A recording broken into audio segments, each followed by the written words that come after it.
speedy natin. So Johnson Campus at yung yun sa ibon ng tropa. Ayan. So tayo muna gagamit na ito. Paparas natin dito. Kung makuha natin yung speed, panalo yan.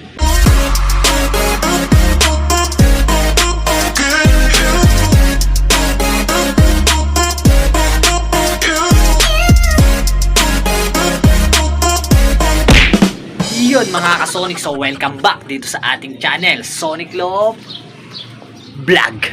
So yun mga Sonic, tulad pa rin ng dati, kung bago ka pa lang dito sa ating channel, huwag mo kalimutan mag-subscribe at pakipindot mo na rin po yung notification bell para ma-update ka every time na meron tayong mga bagong upload. At follow nyo rin yung ating FB page, Sonic Love Vlog. So isang mainit na umaga ngayong araw ng Lunes. So hindi pinalad yung ibon natin si Baggy mga Sonic. Inawit si Baggy natin. Hindi nakauwi kahapon.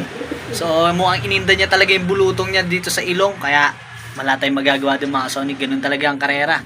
Pag nawala, wala na talaga. So meron naman tayong itlog na naiwan dito sa atin. Na itlog nila. So ipapasitar na lang natin kapag hindi na nilimliman ng kanyang kapares. So yung kapares niya is andito pa. May makakapisa na rin yung mga Sonic. Mga May, netong darating na May 1 o May 2, mga ganyan, makakapisa na yan. Yung itlog ng si Baggy natin, ilalaro natin yun ng SDR.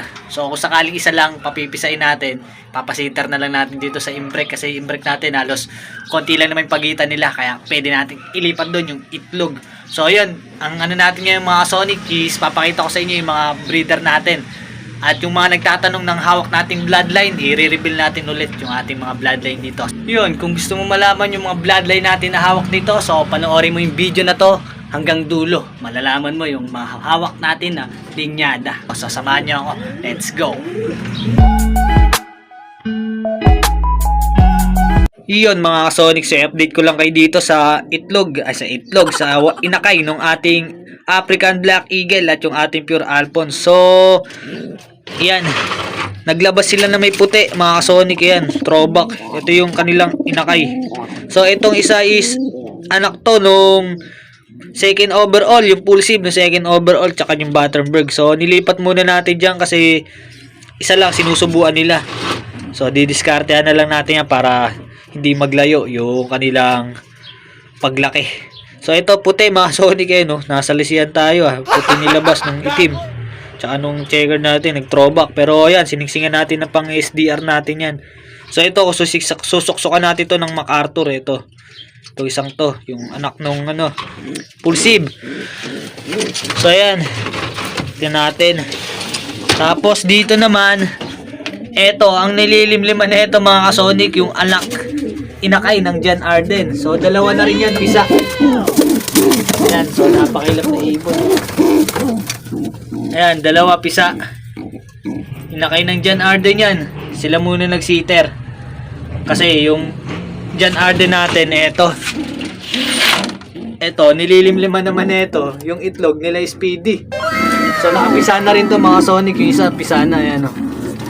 So kay Speedy yan, ilalaro din natin ng South yan. Sisingsingan na natin. So 15 yung ating ring dyan para hindi na tayo mabitin sa second clutch. Kung para may sumablay man, naisuksok na natin lahat. Mahirap na magabol. Masyado ng bata kapag tinatagal pa natin. Ayan. So ginawa natin is yun, nilipat-lipat natin. Ito yung inakay nila. Yan, inakay nila. Ang pinasusubuan natin dito sa ating African Black Eagle tsaka Alphonse, yung inakay nilang isa. So isa lang din kasi napisa sa nila mga Sonic, sa itlog. Kaya yan. Tapos yung dalawa, yan yung nililibliman nila. Ito yan, ito magulang, yung ating John Arden at yung Florizon natin. Yan. So yung nililimliman naman nila, ito magulang. Yan, itong pula natin tsaka si Speedy na nandun sa kabila. Yun, si Speedy natin mga Sonic, yung nasa kabilang yun. Sila naglilimlim. So ganun ginawa natin, diniskartehan na lang natin para magagamit natin talaga lahat ng YB natin. So ito yung ating mga John Arden na Makalbuik. So yung nag-sitter sa atin ito. So mag-iitlog na rin to yung ating PBM at yun, PBM, Taiwan Black. So ito, gagamitin na natin yung inakay nila kapag nag-itlog. Susuksukan din natin ng panlaban. So ginawa muna natin silang sitter muna. Ayan. Ito yung John Arden natin. So stock bird lang natin yung dalawa yan. Gagawin natin future breeder yan.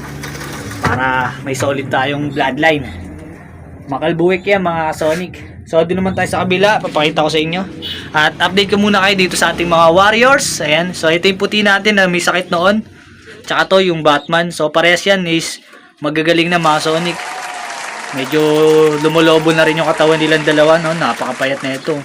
Tsaka to. So ngayon medyo malalakas na rin sila kumain. Tsaka rumoronda na ulit sila. So yan, yung mga gusto, ito ina-out ko to. I-out ko pa rin tong puti na to. Alphonse cross inbreed Campus ang ano niyan, bloodline. So ito yung ating John Arden na panglaban mga Sonic. So ano to, parang green eye. Hindi natin kung green eye o gold eye siya. Pero sa personal parang green. Yan yung mga warriors natin na pang NDR. Ito stock bird natin to mga Sonic. So ito susubukan natin to kung uubra to sa pooling. Jansen, Scully. At yun yung Jansen natin na anak ni Speedy. Yun, yung update dito, isa-isayin muna natin, i-reveal natin yung mga bloodline natin. So, ito yung ating Imbrek. So, Imbrek, Cross Jansen Imbrek, ito kapatid. Tato, yan. Kakapatid yan, mga Sonic. Tapos, ito yung anak nung Battenberg natin, ayan, yung unang nilang anak. So, yung nestmate niya nawala. Hindi natin alam saan napunta. So, ito yung ating African Black Eagle, Cross Alphonse. Alphonse ang tatay, African Black Eagle yung nanay. Yan. So, reveal natin yung ating mga bloodline. So, ito, ibon ng tropa yan, yung magulang na ito. Kaya hindi na natin sasama yan. Doon na tayo sa kabila, mga Sonic. Let's go! So, ito naman tayo, mga Sonic. Yan. So, ito si Speedy natin. So, Jansen Campus. At yung yun. Sa ibon ng tropa. Ayan. So tayo muna gagamit na ito, paparas natin dito kung makuha natin yung speed, panalo yan. So sana makapagpalabas tayo ng speed sa pairing na to. So ito yung ating Imbrek mga Sonic. Eto. So malapit na rin makapisa yung kanilang itlog. So sana maganda rin ilabas na ito. MacArthur natin yung kanilang magiging YB. Isa. So yung tatay naka MacArthur yung mga Sonic. Hindi lang na ilaro, gawa lang na hinto. Kaya hindi na inilaro ni Boss PJ. Yan. So, subukan natin sa MacArthur yung kanilang ilalabas, ipipisa. So, ito yung ating stock bird na John Arden Makalbuwik. Ayan. So, ito is malapit ng kumulay yung mata. Makikita nyo mga Sonic is pagka silver eye, lumalabas na. So, silver eye ang tatay niyan, imported. Tapos, ang nanay, silver eye din na island bird naman. So, yung ina-out natin na John Arden na YB natin, ito naman. Yan. Yung ating Van Alpen. So yun, mga Sonic ang update. Ito yung ating may tama ng konti, pero pagaling na yan. May bulutong lang din sa bibig. Kaya hindi pa masyadong natin sinasama dito sa mga ibon natin. So pakita ko rin sa inyo yung pares ni natin, ni Baggy. Eto mga Sonic, yung full sim niya mismo. So malapit na rin ito makapisa. Konti lang naman pagitan ng mga nag-itlog na to. So iba nagpisaan na. So ito malapit na makapisa. Titingnan natin, baka yung isa ilipat natin do sa Imbrek para masubukan ng maayos at ilalaro natin. So hindi na nakabalik yung kapares niya, sayang. So hindi natin alam anong nangyari doon. Baka nakadali ni Boy Dakma, Boy Dagit. So ito si Shanks natin. Ayan. So ito i-recover natin, pagagalingin din natin yung bulutong niya sa talukap. Ayan. Kapag gumaling yan, i-condition natin at sa derby na natin ilalaro. So ito yung kapares niya. Yan. So ayun ang update dito sa ating mga Barata Birds mga ka-Sonic. Mamaya ulit. Yun mga ka-Sonic. So yun lang muna ang update natin dito sa ating mga Barata Birds. So maraming salamat at shoutout po sa ating mga subscribers at followers dyan na walang sawang nanonood dito sa ating mga video. At yun, huwag nyo kalimutan i-subscribe at i-follow yung ating channel. So maraming salamat. God bless to all. Thank you for watching. Yes.